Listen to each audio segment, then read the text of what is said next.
Good morning friends. I hope आप सब अच्छे होंगे। आपका स्वागत है आपके अपने YouTube channel current affairs for exam में। चलिए आज दिनांक 9/9/2024 की प्रश्नावली शुरू करते हैं। भारत ने हाल ही में निम्नलिखित में से किस देश के साथ सोसा समझौते पर हस्ताक्षर किए हैं? USA, Russia, France, UK. इसका सही जवाब है यूएसए। भारत ने हाल ही में संयुक्त राज्य अमेरिका के साथ सोसा समझौते पर हस्ताक्षर किए हैं। भारत और अमेरिका ने सुरक्षा आपूर्ति व्यवस्था अर्थात सिक्योरिटी ऑफ सप्लाई अरेंजमेंट और संपर्क अधिकारियों की नियुक्ति के संबंध में एक समझौते पर हस्ताक्षर किए हैं। भारत अमेरिका का 18वां सोसा भागीदार है। चलिए अगले प्रश्न पर आते हैं। निम्नलिखित में से किस मंत्रालय ने हाल ही में SHE बॉक्स पोर्टल लॉन्च किया है? विदेश मंत्रालय, महिला एवं बाल विकास मंत्रालय, ग्रामीण विकास मंत्रालय, ऊर्जा मंत्रालय। इसका सही जवाब है महिला एवं बाल विकास मंत्रालय। महिला एवं बाल विकास मंत्रालय ने हाल ही में SHE बॉक्स पोर्टल लॉन्च किया है।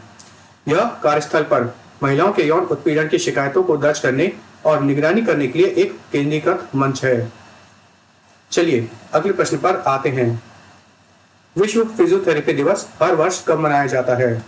5 सितंबर, 6 सितंबर, 7 सितंबर, 8 सितंबर।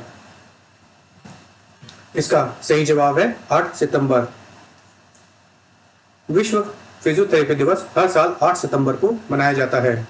विश्व फिजियोथेरेपी दिवस फिजियोथेरेपिस्टों के योगदान और भौतिक चिकित्सा के महत्व को पहचानने के लिए मनाया जाता है।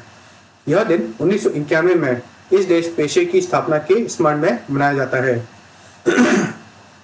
विश्व फिजियोथेरेपी दिवस 2024 का थीम है लोअर बैक पेन। 1951 में स्थापित वैश्विक संगठन विश्व फिजियोथेरेपी ने 1996 में 8 सितंबर को विश्व फिजियोथेरेपी दिवस के रूप में घोषित किया। चलिए अगले प्रश्न पर आते हैं।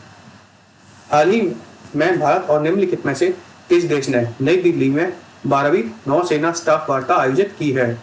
यूएसए, यूके, दक्षिण अफ्रीका, तुर्की। इसका सही जवाब है दक्षिण अफ्रीका।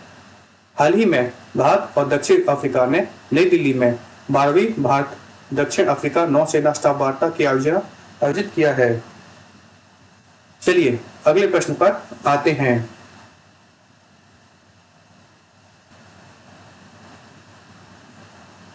हाल ही में भारतीय सेना ने निम्नलिखित में से किस देश से अतिरिक्त 73,716 राइफलों का ऑर्डर दिया है?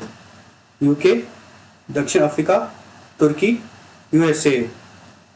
इसका सही जवाब है यूएसए। हाल ही में भारतीय सेना ने संयुक्त राज्य अमेरिका से अतिरिक्त 73,716 राइफलों का ऑर्डर दिया है। चलिए अगले प्रश्न पर आते हैं। हाल ही में निम्नलिखित में से किस देश ने उबर पर 290 मिलियन यूरो का जुर्माना लगाया है? रूस, नीदरलैंड, फ्रांस, यूके। इसका सही जवाब है नीदरलैंड।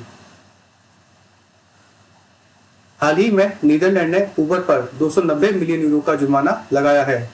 ड्राइवरों का डेटा अमेरिका में ट्रांसफर करने के कारण उबर पर जुर्माना लगाया गया था। चलिए अगले प्रश्न पर आते हैं। लद्दाख में हाल ही में कितने जिले बने हैं?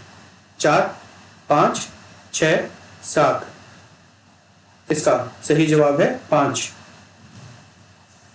हाल ही में गृह मंत्रालय ने लद्दाख में 5 नए जिलों का गठन किया है। 5 नए जिले जांस्कर, द्रास, शाम्बो, नुम्बा और चांगथोंग है। 2019 में अनुच्छेद 370 हटने के बाद लद्दाख केंद्रीय गृह मंत्रालय के प्रत्यक्ष प्रशासन के तहत एक केंद्र शासित प्रदेश बन गया है। चलिए अगले प्रश्न पर आते हैं। हाल ही में निम्नलिखित में से किस देश में राइट टू डिसेंट लागू किया गया है? UK, USA, Australia, Japan. इसका सही जवाब है ऑस्ट्रेलिया। हाल ही में ऑस्ट्रेलिया में राइट टू डिस्कनेक्ट कानून लागू किया गया है। इस नीति का प्राथमिक लक्ष्य काम के घंटों के बाहर लगातार उपलब्ध और उत्तरदायी रहने से जुड़े तनाव को कम करना है। चलिए अगले प्रश्न पर आते हैं।